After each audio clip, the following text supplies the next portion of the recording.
Bonjour. Cette semaine, j'utilise un texte du lectionnaire de dimanche prochain qui s'en vient et un texte du dimanche précédent parce que je trouve que c'est assez intéressant de la façon dont il se parle.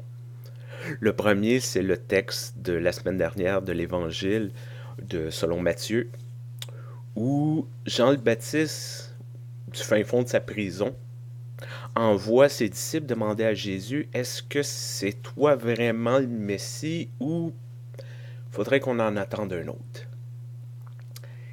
Et c'est une question quand même assez surprenante parce que les évangiles, et ça, les quatre évangiles canoniques sont d'accord avec ça.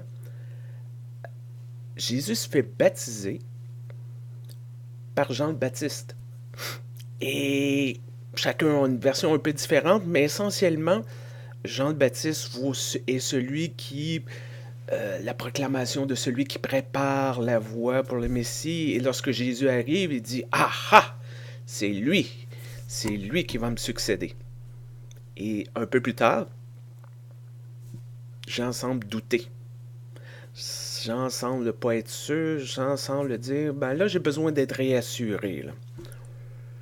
Et pourtant, il devrait se fier aux promesses. Jean devrait se fier aux promesses. On se dit il devrait se fier aux promesses qu'on trouve dans le Premier Testament. Le texte d'Ésaïe de cette semaine nous parle de la promesse d'un enfant qui va venir, d'une jeune fille. Bon, on s'enfergera pas dans les fleurs du tapis. Une jeune fille ou une jeune vierge, ça dépend des problèmes de... C'est des problèmes de traduction d'anciens manuscrits, mais cette jeune femme va donner naissance à un enfant et cet enfant va être l'Emmanuel, Dieu avec nous.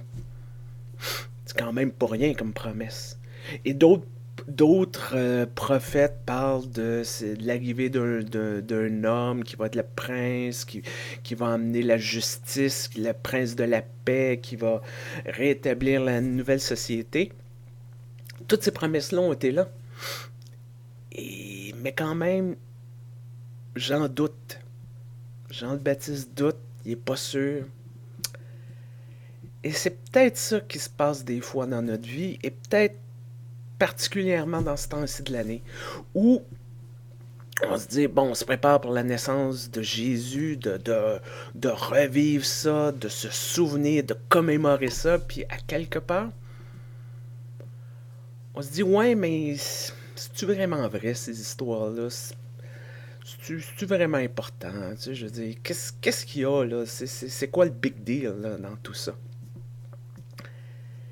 Puis on doute, puis on se pose des questions, puis oui, on connaît les histoires, oui, on a eu de l'éducation religieuse dans notre jeunesse, oui, oui, oui, mais quand même, là, est-ce qu'on peut se faire réassurer?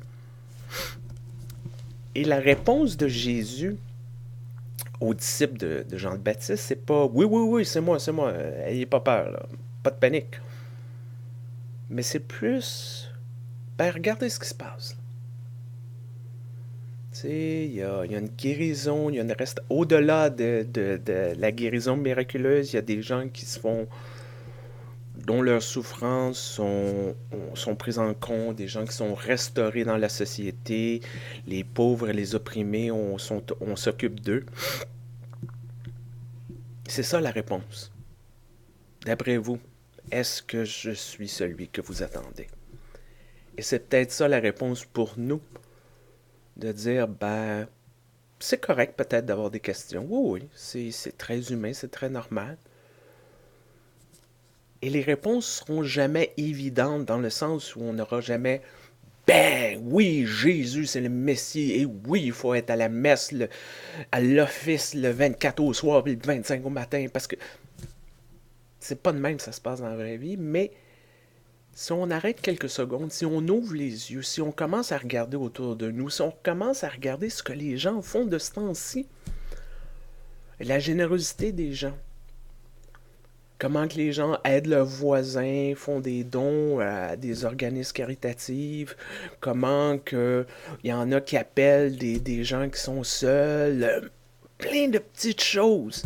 Donner du sang, donner du temps.